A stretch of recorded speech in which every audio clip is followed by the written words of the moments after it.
notre Dieu. Louange à toi, Allah. Merci Seigneur. Que l'honneur te revienne. Que la gloire te revienne. Que la puissance te revienne. Que l'autorité te revienne. Gloire à toi, Seigneur. Éternel notre Dieu, nous te sommes reconnaissants. Merci de nous recevoir dans ta sainte présence. Merci de régner ce matin au milieu de nous.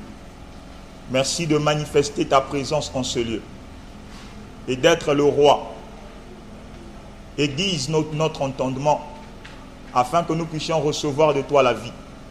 Parce que c'est toi qui donnes la vie au travers de ta parole. Merci Saint-Esprit. Merci d'être là. Merci de nous parler. Merci de nous transformer. Merci de nous communiquer le feu du réveil au moyen de ta parole. Dans le nom puissant de Jésus, nous avons prié. Nous disons tous Amen. Amen. On acclame le Seigneur.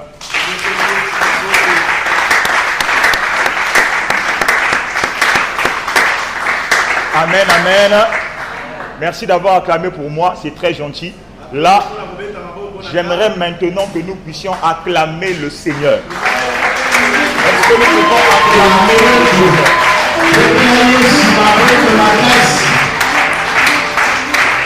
Acclamons le Seigneur, acclamons le Seigneur. Acclamons le Seigneur, acclamons le Seigneur. C'est nos acclamations ce matin. Acclamons le roi, acclamons le Seigneur. Gloire à Jésus. Dis à ton voisin que ce matin nous allons entrer dans les profondeurs. Répète-lui dans les profondeurs. Et tu le dis avec hésitation, pourquoi? Tu dis bien. Regarde ton voisin, dis-lui ce matin nous allons dans les profondeurs. Alléluia. Tu peux t'asseoir. Tu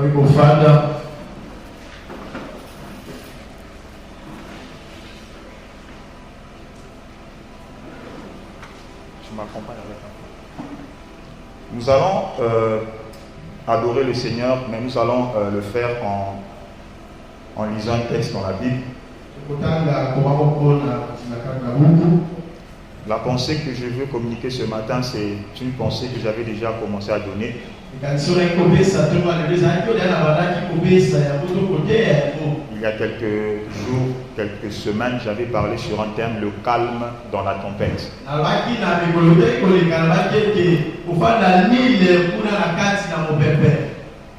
Et aujourd'hui, le Saint-Esprit a mis dans mon cœur quelque chose qui va dans le même sens.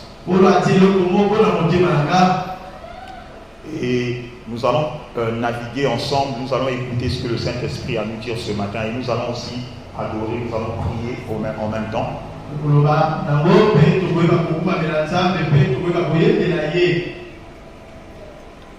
La Bible dit que dans le livre de Matthieu, chapitre 8, le verset 23,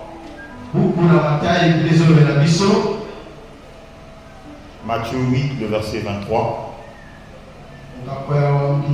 jusqu'au verset 26. Matthieu, chapitre 8, du verset 23 au verset 26. Matthieu 8, le verset 23 au verset 26. La Bible dit, Jésus-Christ monta dans l'une des barques et ses disciples le suivirent.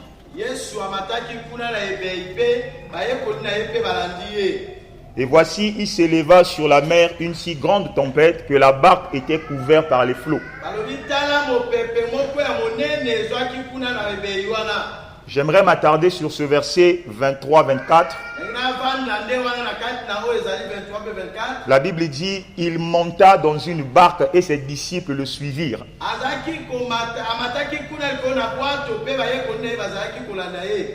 Je vais encore répéter cette phrase parce que cette phrase va être vraiment un enseignement profond pour chacun de nous ce matin. Jésus monta dans la barque et ses disciples le suivirent. Dans d'autres versions de la Bible, On nous dit Jésus-Christ monta dans une barque et ses disciples le suivirent. Et le verset 24 dit, lorsqu'ils le suivirent dans la barque, à un moment donné, il se leva sur la mer une si grande tempête que la barque était couverte par les flots.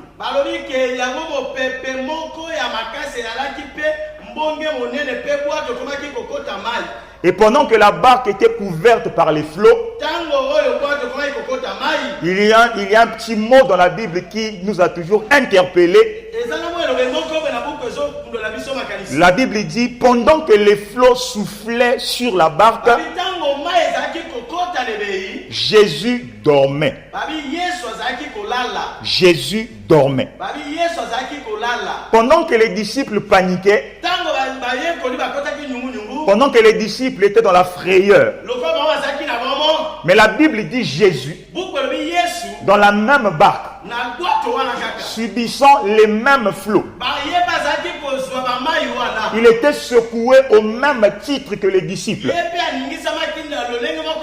Il était perturbé par les mêmes vents que les disciples. Mais l'attitude de Jésus dans la même circonstance que les disciples n'était pas la même. La circonstance était la même, mais l'attitude de Jésus dans la circonstance n'était pas la même. J'aimerais ce matin que nous puissions tirer quelques leçons de cette histoire. Lorsque la Bible nous dit que Jésus était en train de prêcher à une foule, il a fini de prêcher à la foule, il a eu le désir d'aller de l'autre côté. Mais il y avait une rive qui séparait le côté où il était de l'autre côté où il devait se retrouver. Et pour aller de l'autre côté, il fallait qu'il emprunte une barque. Et la Bible dit, lorsque Christ est monté dans la barque, les disciples l'ayant vu monter, ils décidèrent de suivre Jésus dans la même barque. Le premier enseignement dans cette histoire, c'est qu'on se rend compte que Jésus n'a pas demandé aux disciples de le suivre dans la barque. À aucun moment la Bible nous dit que Jésus les avait demandé de le suivre dans la même barque. C'est Jésus qui a eu le désir de monter. Les disciples l'ont vu monter et ils ont eu le désir de monter avec le maître. J'aimerais dire à quelqu'un ce matin qu'il y a quelque chose de mystérieux lorsque nous marchons avec le Seigneur. Parce que la Bible déclare tel il est, tel nous sommes aussi.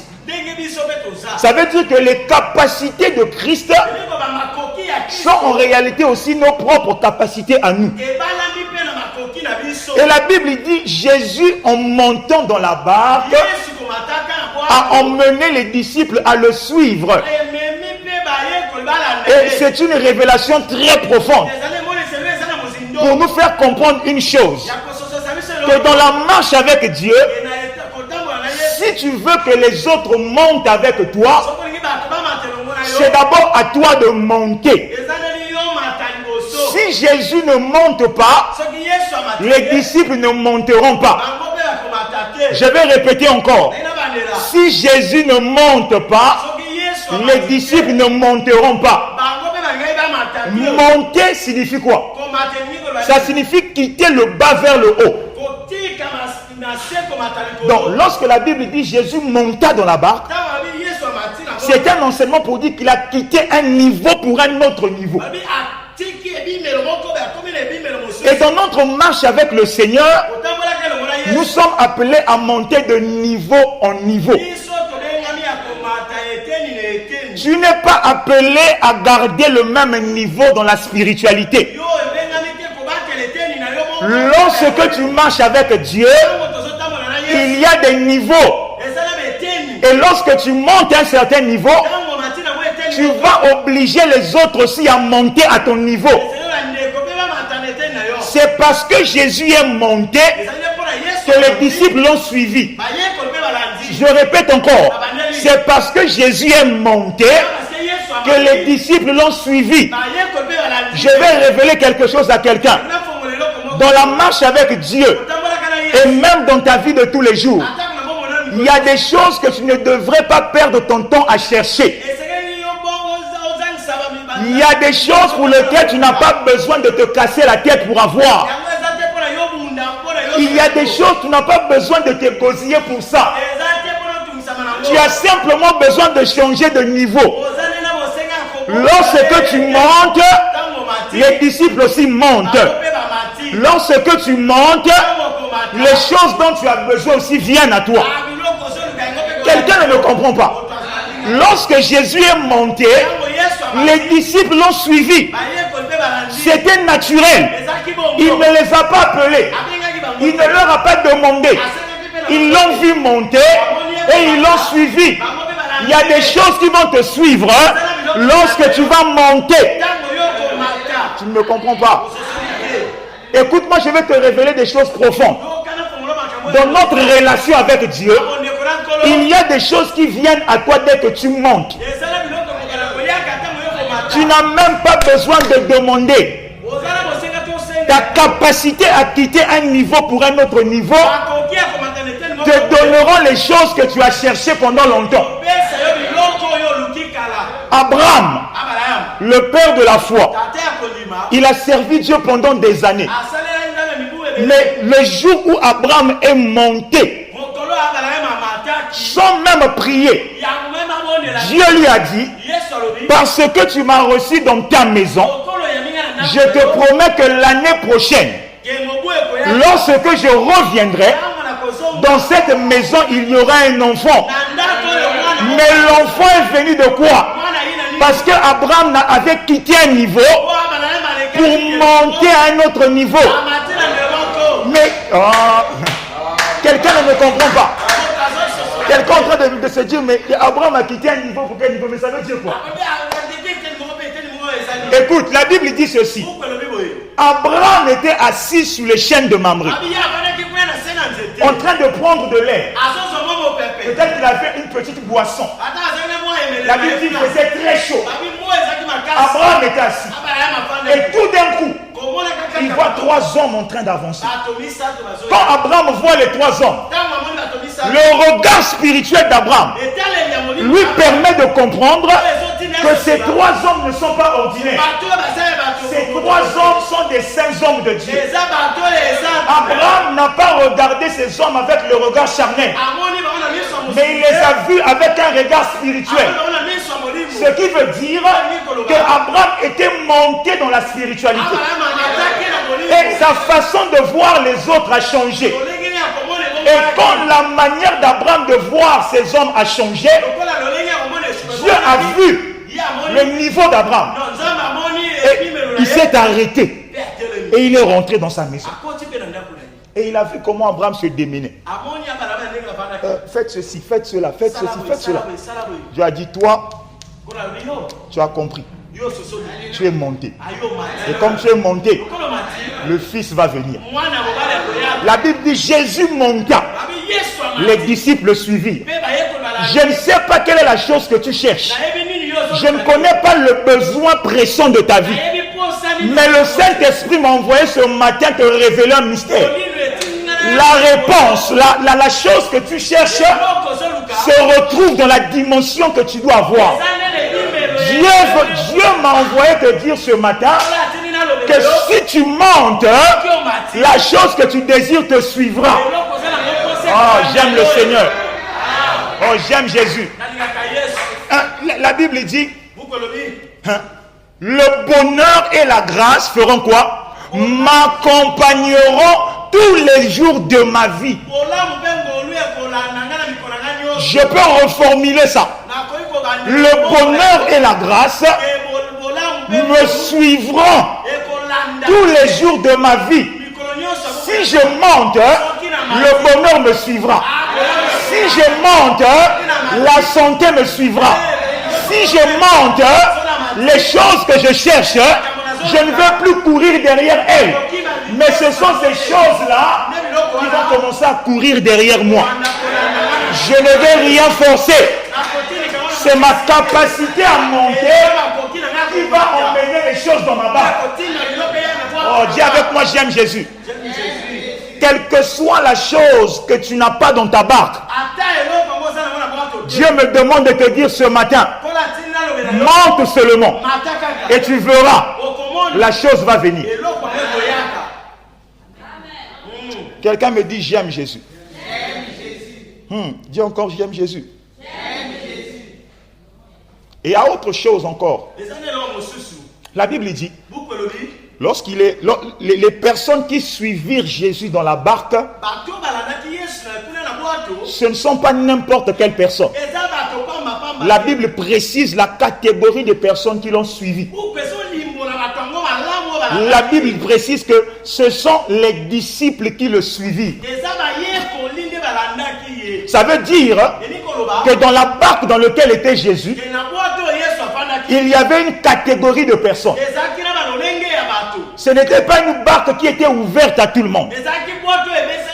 Mais il fallait avoir un statut, une identité pour être capable de monter dans la barque de Jésus. Alléluia. Et la Bible nous dit que les personnes qui sont montées, ce n'étaient pas des hommes de la foule, mais c'était des disciples. Quelqu'un dit avec moi, les disciples. Répète que je suis un disciple. Alléluia. Les disciples ont choisi de suivre Jésus. Ça veut dire, quand Jésus était en train de monter dans la barque, les disciples avaient déjà compris que nous devons le suivre parce que nous connaissons qui il est réellement. Parce qu'il n'y a que le disciple qui connaît l'identité de son maître. Quelle est la définition d'un disciple? Le disciple, c'est celui qui suit un maître.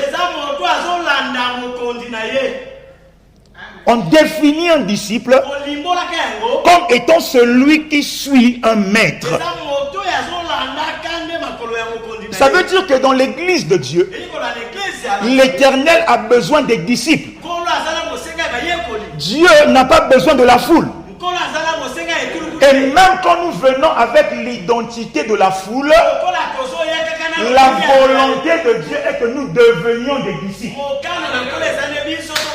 Or, devenir un disciple, c'est quoi? C'est accepter d'être sous l'autorité de quelqu'un. Je vais répéter ça. Être un disciple, c'est accepter d'être sous l'autorité de quelqu'un. C'est profond ce que je dis. Je n'ai pas dit que être un disciple, c'est subir l'autorité. Non. Le disciple ne subit pas l'autorité. Le disciple choisit et accepte l'autorité. On ne l'impose pas l'autorité. C'est lui-même, par sa propre volonté, qui fait le choix d'être sous l'autorité de quelqu'un de plus grand. Alléluia. Ça veut dire que les disciples de Jésus avaient accepté volontairement de faire de Jésus l'autorité de leur vie et de se soumettre. Maintenant, pose-toi la question. Tout à l'heure, tu as dit que je suis un disciple. Après avoir compris ça, est-ce que tu peux me regarder droit dans les yeux et me dire que tu es un disciple? Est-ce que toi, tu te soumets à l'autorité de Christ? Est-ce que tu acceptes d'être sous l'autorité de Jésus? Ne nous trompons pas, bien-aimés. Le disciple, ce n'est pas celui qui a beaucoup de connaissances. Mais c'est celui qui accepte de se mettre sous l'autorité de Jésus. Tu peux avoir la connaissance que tu veux, l'autorité dans le monde que tu veux, le respect des hommes comme tu veux. Mais si tu n'acceptes pas de te soumettre à l'autorité de Jésus. Tu ne pourras pas le suivre parce que tu n'es pas un disciple. Or, moi je sais une chose, que ceux qui ont suivi Jésus, au début on les méprisait. Au début on les regardait comme des moins que rien. C'était des hommes illettrés qui n'ont pas fait de grandes études, mais parce qu'ils avaient compris qui était Jésus, ils avaient compris que cet homme n'est pas un homme normal, mais c'est Dieu personnifié. Ils ont dit, même si nous avons des familles, nous allons le suivre. Les gens se sont moqués d'eux. Les gens les ont méprisés. Comme les gens te méprisent toi. Mais aujourd'hui, je te prêche Pierre. Aujourd'hui, je te prêche Jean. Aujourd'hui, je te prêche Matthieu. Des hommes qui n'étaient rien, mais parce qu'ils ont suivi Jésus, parce qu'ils ont accepté d'être des disciples, leur nom est resté gravé dans l'histoire. Et jusqu'à aujourd'hui. Amen. Suivre Jésus, il y a un prix à payer, mais la récompense est plus grande que le prix. Le prix est lourd, mais la récompense est plus grande. Alors, je ne regarde pas le prix à payer, mais je regarde la récompense. Bien-aimé, je veux t'encourager ce matin. Quelles que soient les réalités par lesquelles tu passes, je suis venu te rassurer ce matin que la plus belle décision de ta vie, ça a été de suivre Jésus. Les hommes t'abandonneront. Les gens vont te décevoir. Les hommes vont te trahir. Les hommes vont te blesser. Mais Jésus ne te trahira jamais. Il ne t'abandonnera jamais. Il ne te délaissera jamais. Il nous aime tellement que même dans la tempête, il est là.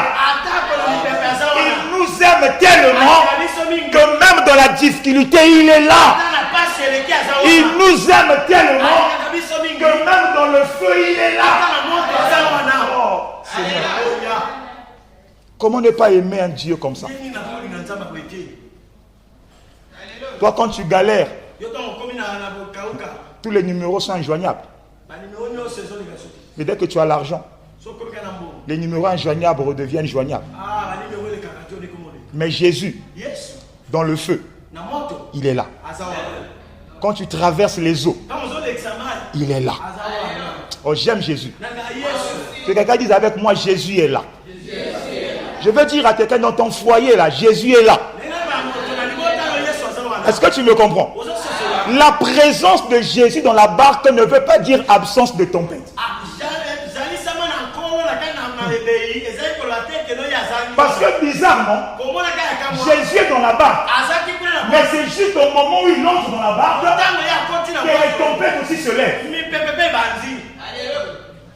Qui t'a dit que servir Dieu, c'est mettre fin à tes problèmes? Qui t'a dit ça? Montre-moi cette personne.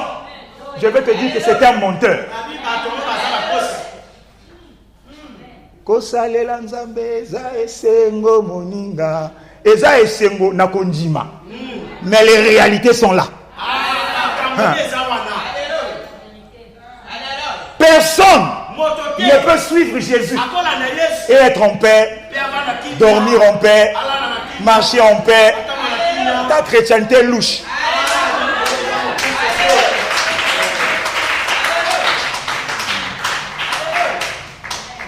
Marcher, suivre Jésus, c'est le début des vrais problèmes. Il y a des gens qui disent, moi avant de servir Dieu, je n'avais pas de problème. J'étais pour moi tranquille. Je n'avais pas de problème en tant que tel. Mais depuis que j'ai commencé à prier, je ne comprends pas qu'est-ce qui m'arrive.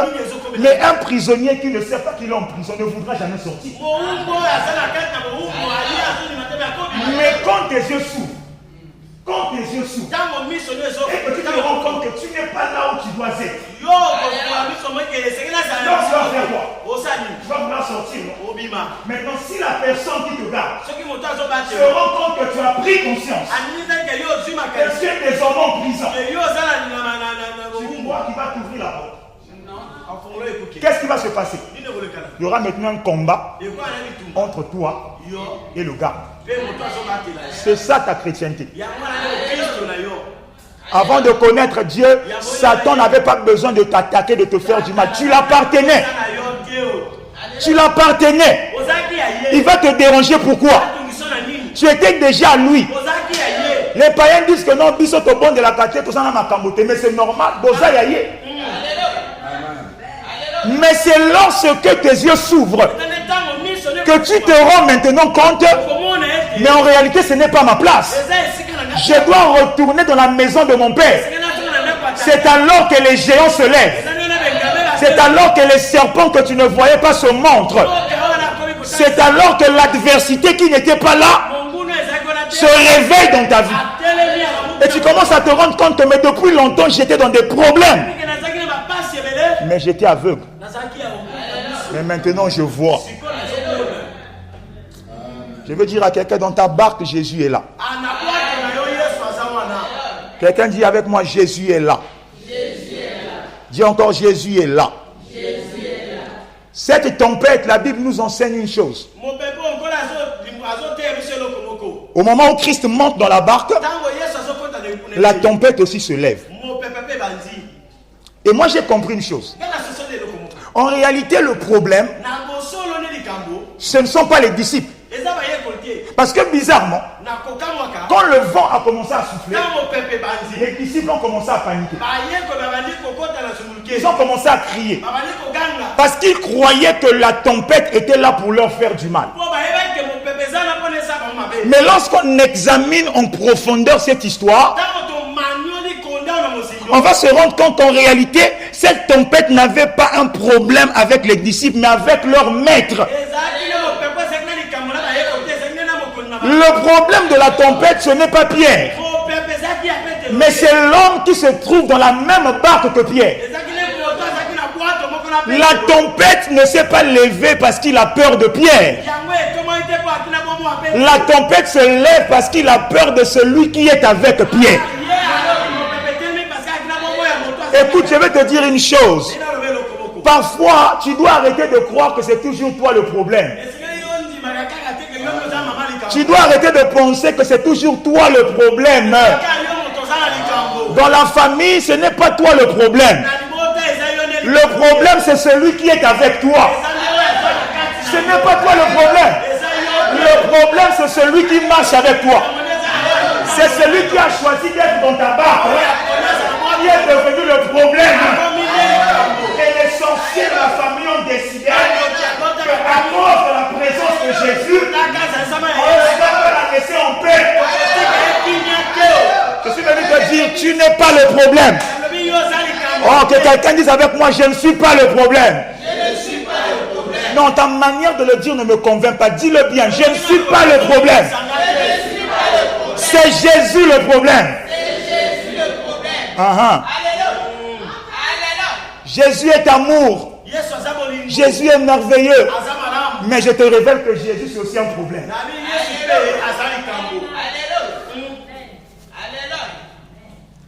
Il y a beaucoup de choses que tu vis. Ça n'a rien à voir avec toi. Ça a simplement à voir avec la présence de Christ dans ta vie. Il y a beaucoup de mépris, beaucoup d'oppression, beaucoup de souffrance. Ça n'a rien à voir avec toi.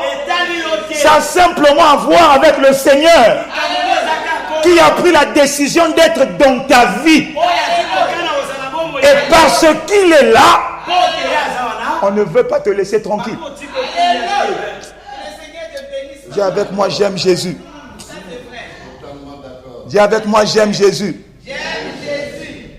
Tu dois comprendre ça, bien aimé. C'est important. Lorsque tu comprends ces choses, ça change ta manière de voir les problèmes dans la vie.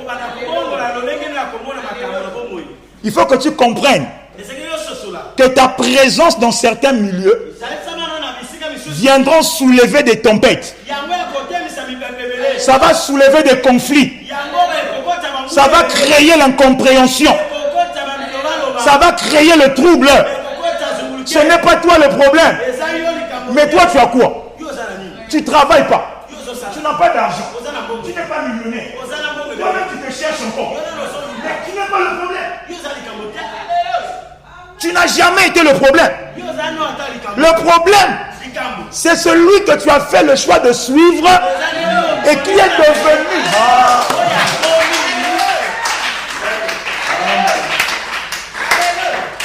Alléluia. Oh, dis encore avec moi, j'aime Jésus. Et la Bible dit, pendant que les vents sont en train de souffler, ce qui est bien est bizarre en même temps, au milieu de la tempête, au milieu de l'adversité, au milieu de l'oppression, la Bible nous rappelle que Jésus était là, dans la barque, et il dormait. Vous savez, il y a souvent plusieurs fois on a prêché sur ce verset à l'époque. On disait souvent la Moussa Nzambe. La Moussa Nzambe. Atele maponayo. Oui. Mais avant que la Moussa Nzambe, il y a un mystère. Entre réveiller Dieu et savoir qu'il est déjà là, ça change ta façon de voir le problème. En réalité, ce n'est même pas un problème si Jésus dort. Voilà pourquoi lui, parce qu'il est le sauveur. Il est Dieu. Comment vous expliquez que la créature que Dieu aime est en danger? La créature est en train de crier au secours. Son créateur est là. Son sauveur est présent. Mais il préfère dormir plutôt que de se lever et de réagir par rapport à son problème. Moi, ça m'a fait réfléchir. Parce que l'attitude de Jésus dans cette barque m'a fait beaucoup réfléchir sur les attitudes de Dieu dans ma vie. C'est-à-dire que de la même manière que les disciples criaient, souffraient, mais Jésus dormait, en réalité il ne dormait pas. Parce que la Bible dit, lui ne sommeille ni ne dort. Il ne connaît pas le sommeil, mais il dormait. Autrement dit, il ne dormait pas, mais il a fait exprès de ne pas prêter attention au problème. Mais l'enseignement derrière ça, c'est quoi?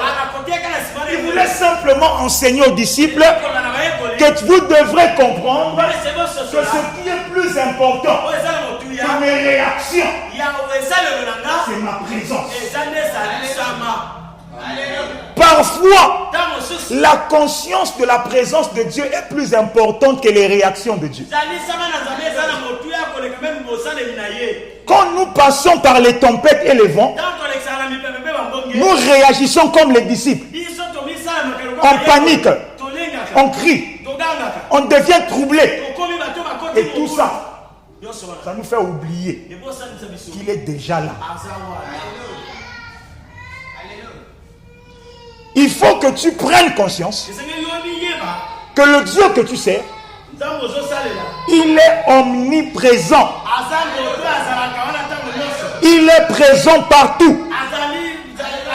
En tout endroit. Il est là. Dans les larmes, il est là. Dans la joie, il est là. Dans les moments difficiles, il est là. Il faut que tu sois conscient que Dieu est présent partout. Calmez l'enfant, s'il vous plaît. Quelqu'un me suit? Donne-moi un bon amen. Donne-moi un meilleur amen. Acclame pour le Seigneur.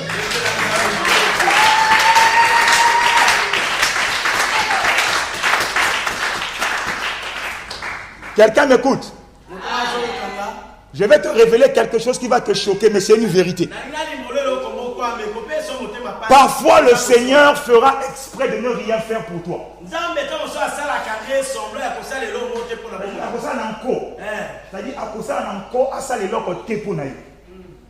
Il arrivera dans ta vie des moments où Dieu fera exprès de ne rien faire pour toi.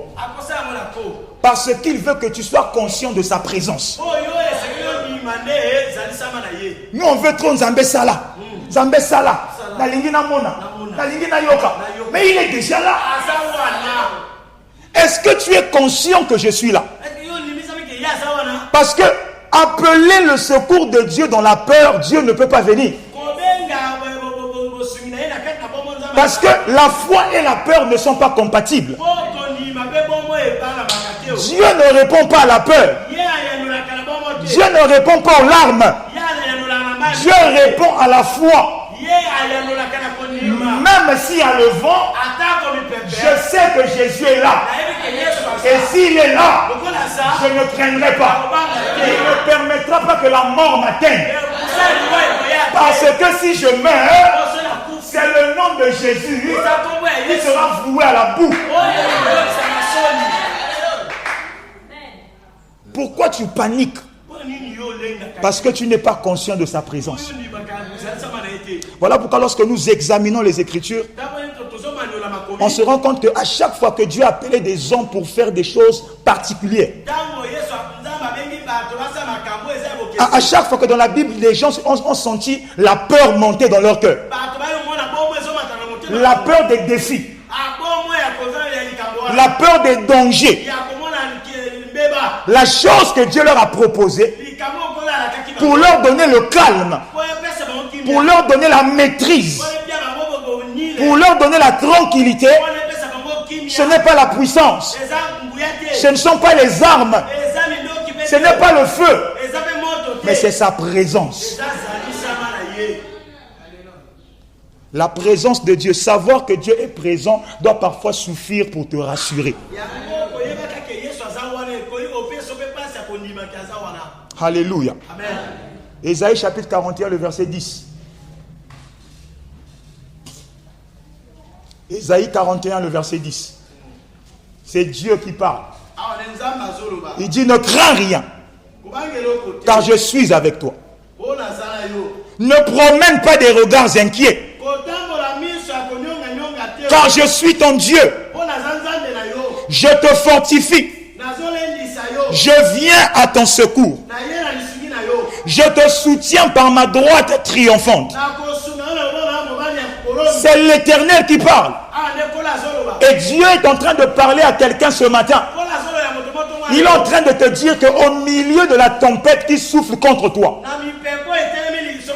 au milieu des vents qui te menacent, au milieu des problèmes qui te font manquer la paix, l'Éternel m'envoie te dire, prends conscience qu'il est avec toi.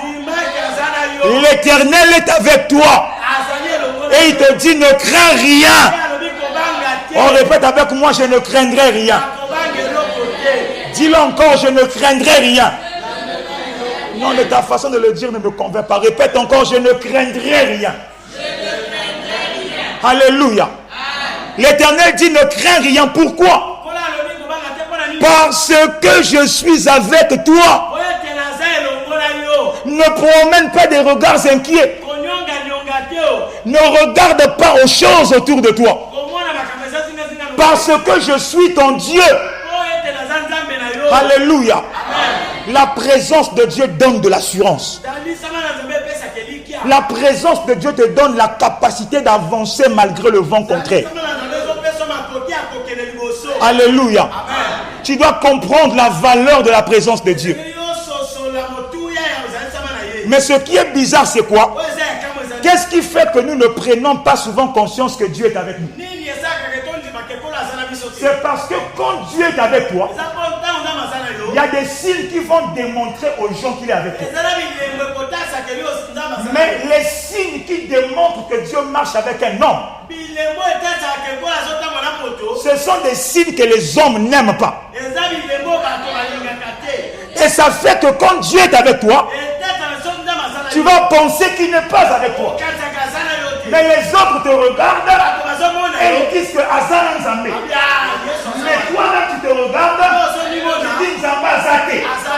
Non seulement Nzambe, Nzambe na yo. Tu m'as pas compris.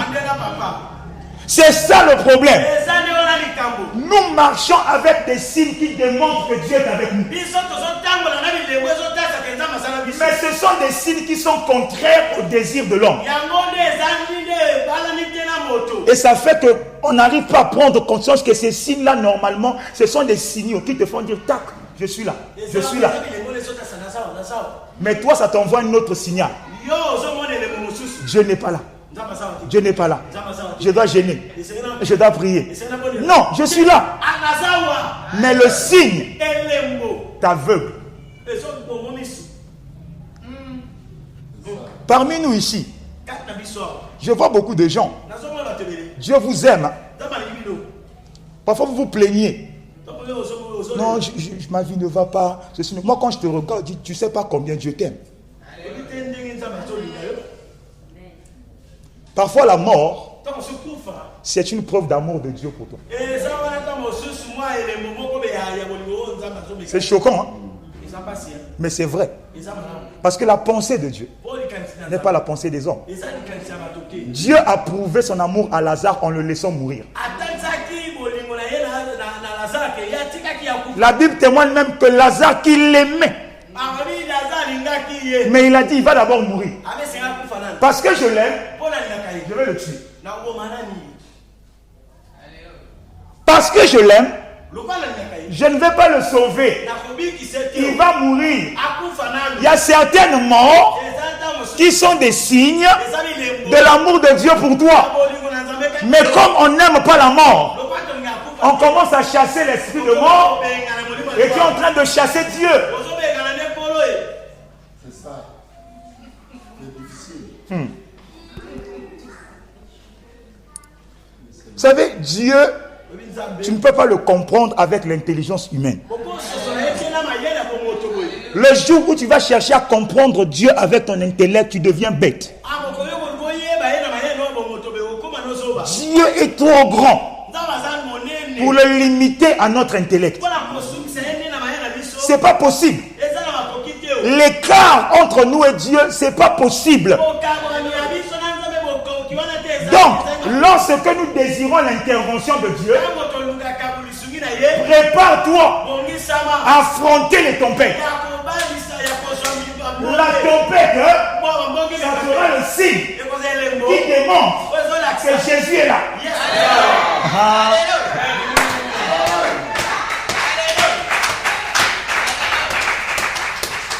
Est-ce que Jésus est là? Oui. Qu'est-ce qui prouve la tempête? Lorsque Dieu est présent dans la vie d'un homme, il y a des signes qui le montrent. Regardez le premier signe.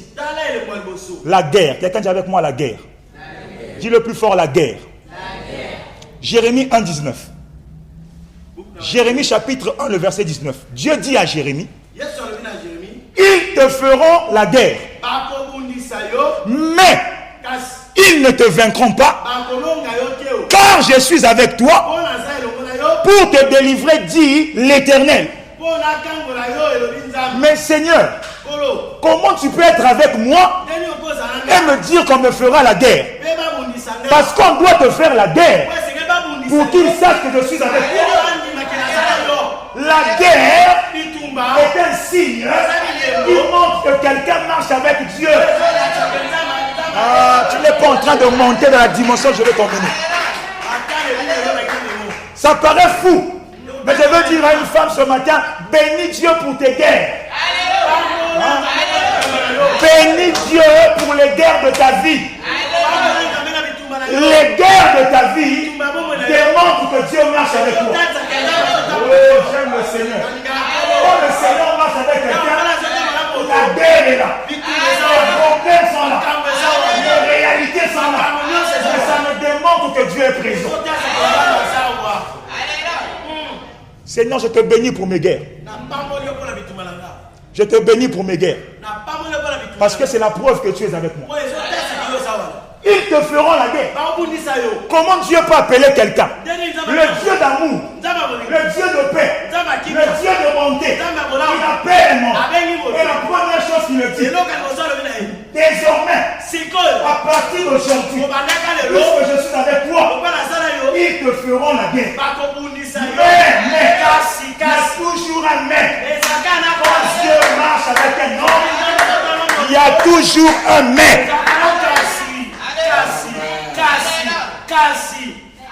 Ils te feront la guerre. Mais, quelqu'un dit avec moi, mais, ils ne te vaincront pas. J'aimerais poser une question à quelqu'un. À quel moment un homme devient vainqueur?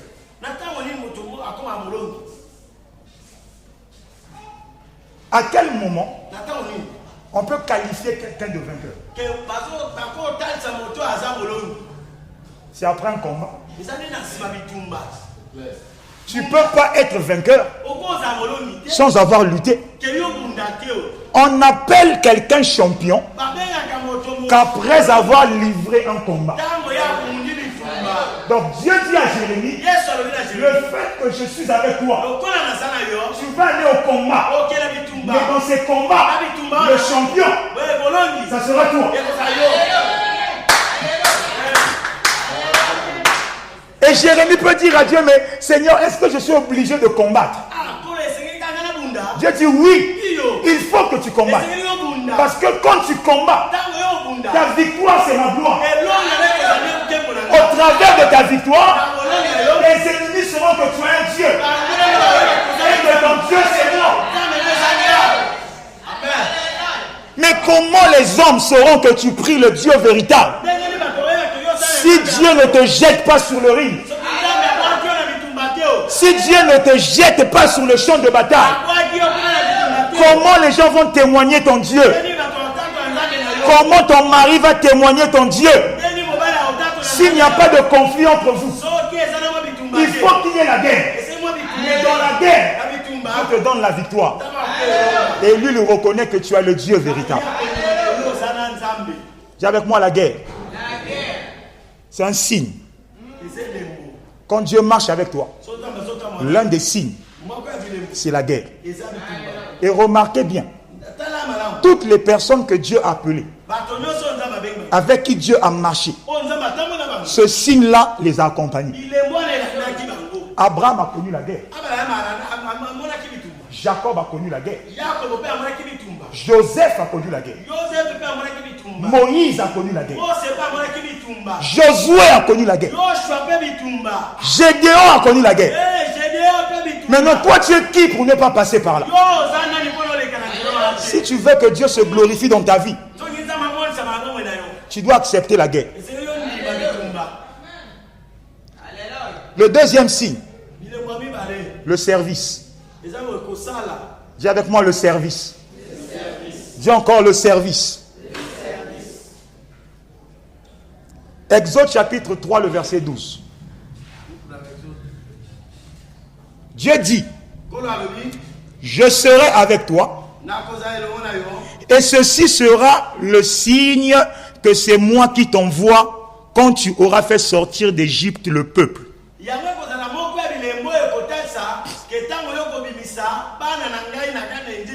Et ce signe c'est quoi?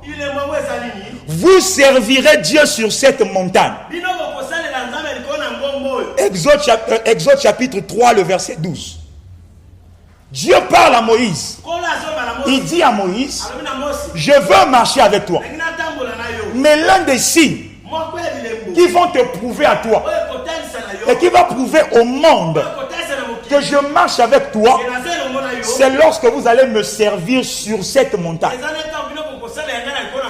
Autrement dit, le Seigneur veut dire à Moïse, l'un des signes qui démontre que Dieu marche avec quelqu'un, c'est le service. Raison pour laquelle, dans l'église, quand tu es un chrétien, tu viens à l'église, tu ne fais rien, tu ne contribues en rien, tu viens, tu t'assois, tu assistes, Et puis tu rentres. Dieu n'est pas avec toi. C'est vrai. Je te dis la vérité. Le service est un signe qui montre que Dieu est présent dans la vie de quelqu'un. Quelqu'un me suit. Je vais donner un exemple simple et on passe. Si quelqu'un est un majordome, c'est-à-dire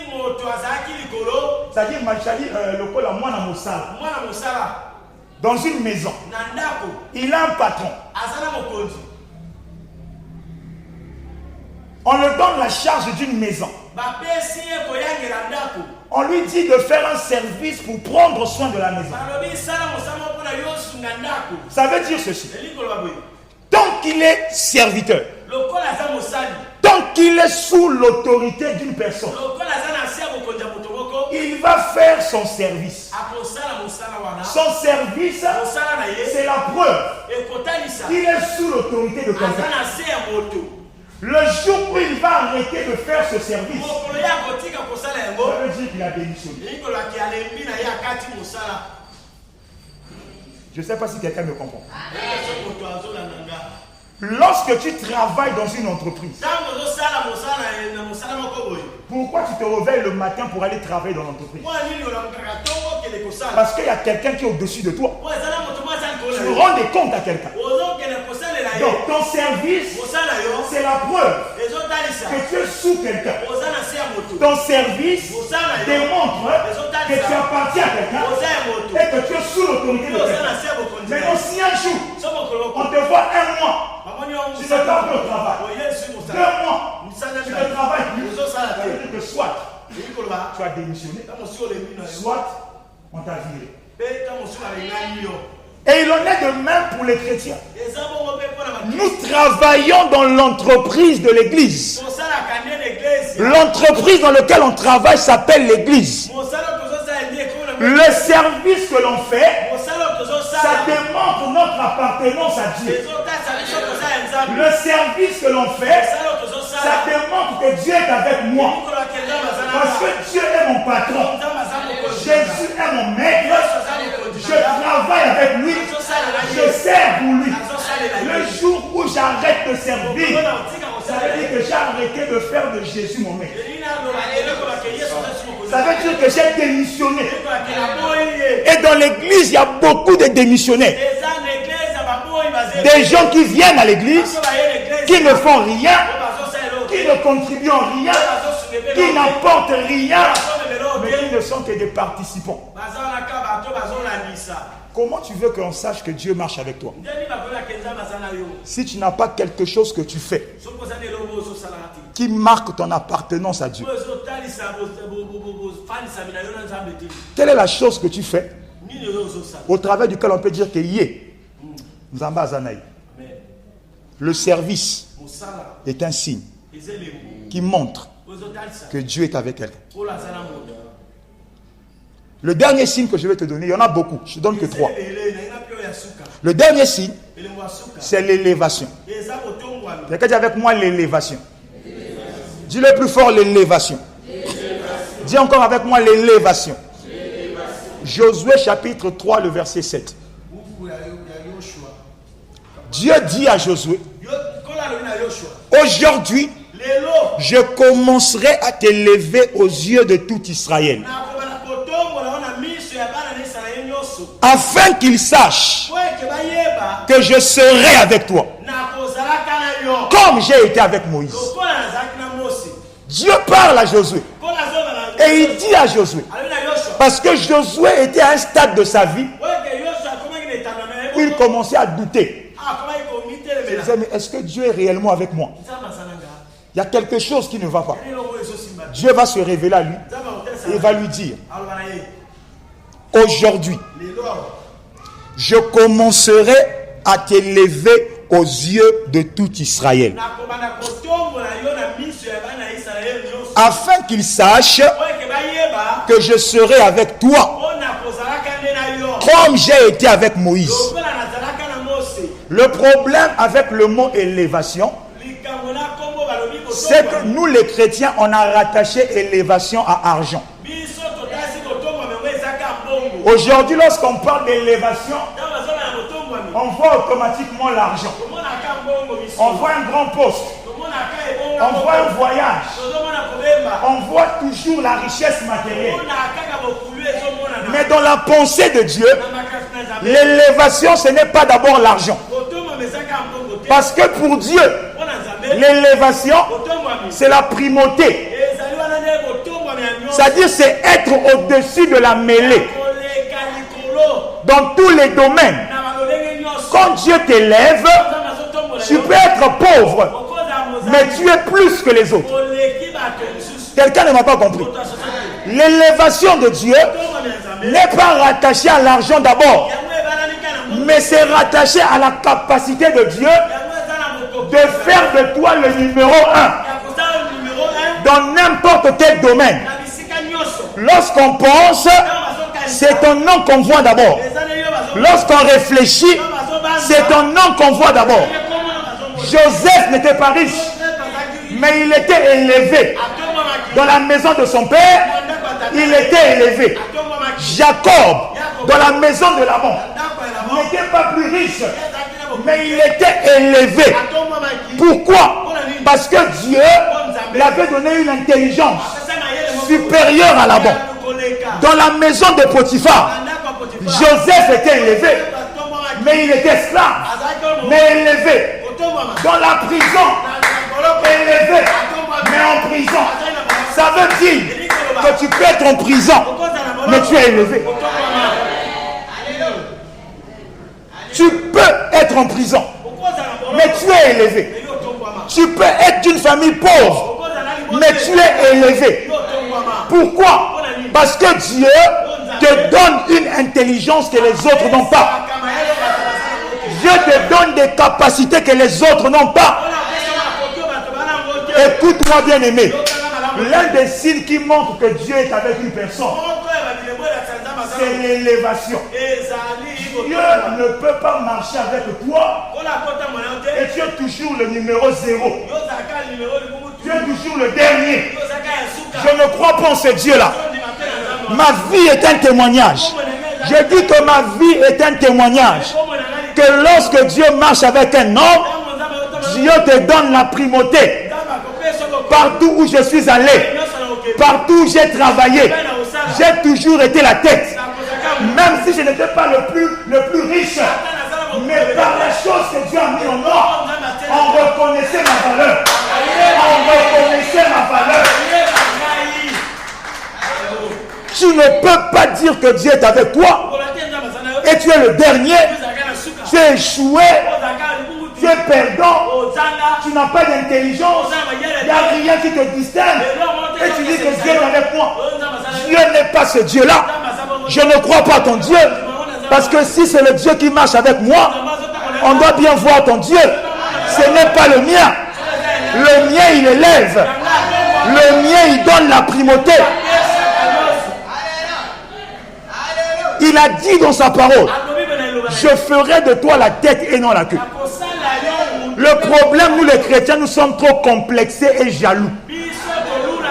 Toi, tu vends le manioc, mais tu es jaloux de celle qui roule en Prado.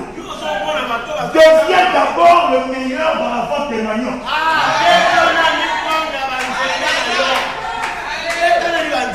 Dieu, lorsqu'il veut t'élever, il t'élève dans ton domaine. Le problème, toi tu marches avec Dieu, mais tu regardes les à côté. Ne regarde pas à côté. Regarde ce que toi tu fais. Si tu vas au marché, on va faire de toi numéro 1 dans le marché. Si tu as ton commerce, le dernier t'élève dans ton commerce. Les gens peuvent venir là, ils vont laisser les autres. Ils ne viendront que chez toi. Parce que Dieu t'élève. L'élévation de Dieu distingue les hommes. Ainsi, bien-aimé, si les signes que Dieu te révèle ce matin, tu ne les as pas dans ta vie, commence à prier pour que Dieu commence à marcher avec toi. Parce que lorsque Dieu prend la décision de marcher avec quelqu'un, Au minimum, ces 3 signes, tu vas les constater. Tu constateras la guerre, tu auras envie de servir, et enfin, tu vas vivre l'élévation. Mais si tu ne vis rien de ça, tu as un problème avec Dieu. Et tu dois résoudre ce problème. Alléluia. La Bible dit, ils étaient tous dans la barque, en train de crier, de paniquer. Mais Jésus dormait. Je voulais simplement le dire. Ce qui compte, c'est que je sois présent. Tant que je suis présent, le vent peut souffler comme il veut. Mais à la dernière minute, quand je vais parler, le vent va se taire. Je veux rassurer quelqu'un. Quelle que soit la hauteur des vents qui te dérangent, que tu vives la maladie, que tu vives la mort, que tu vives la stérilité, que tu vives des blocages, je crois en la puissance de Dieu qui a le pouvoir d'arrêter toutes choses. Je n'ai aucun doute sur la capacité de mon Dieu, car la Bible me dit tout est possible à celui qui croit. Ce qui osent dimate, Dieu va te guérir n'encore. Parce qu'il est temps que Dieu démontre dans ta vie qu'il est Dieu. Tu aimes trop raisonner. Tu aimes trop douter. Il faut que tu changes ta manière de voir Dieu. Apprends à être conscient que Dieu est avec toi. Ne regarde pas les autres. Regarde Dieu. Même si Nzamba zola là, mais ce qui est dans la tête, c'est le plus important. Même s'il dort, mais s'il est dans ta barque, c'est le plus important. C'est à toi d'être conscient qu'il est présent. Que quelqu'un dise avec moi, Seigneur, sois présent. Sois présent dans ma barque. Bien-aimé, j'aime la présence de Dieu. Parce que la présence de Dieu nous donne ce que les hommes ne peuvent pas nous donner. La présence de Dieu nous apporte ce que les hommes ne peuvent pas nous apporter. Il y a quelque chose que le Saint-Esprit me dit. C'est une révélation qui vient de monter en moi. L'une des raisons qui a poussé Christ à dormir, c'est parce qu'il attendait que la tempête atteigne un niveau qui ne serait plus supportable pour les disciples. Ça dit que ça atteint un niveau où ils vont se dire que ça, aucune intelligence ne peut plus nous sauver. C'est alors qu'il va se réveiller. Dieu aime les situations que les hommes ne peuvent pas changer. Le plus grand plaisir de Dieu, c'est de faire de nos problèmes des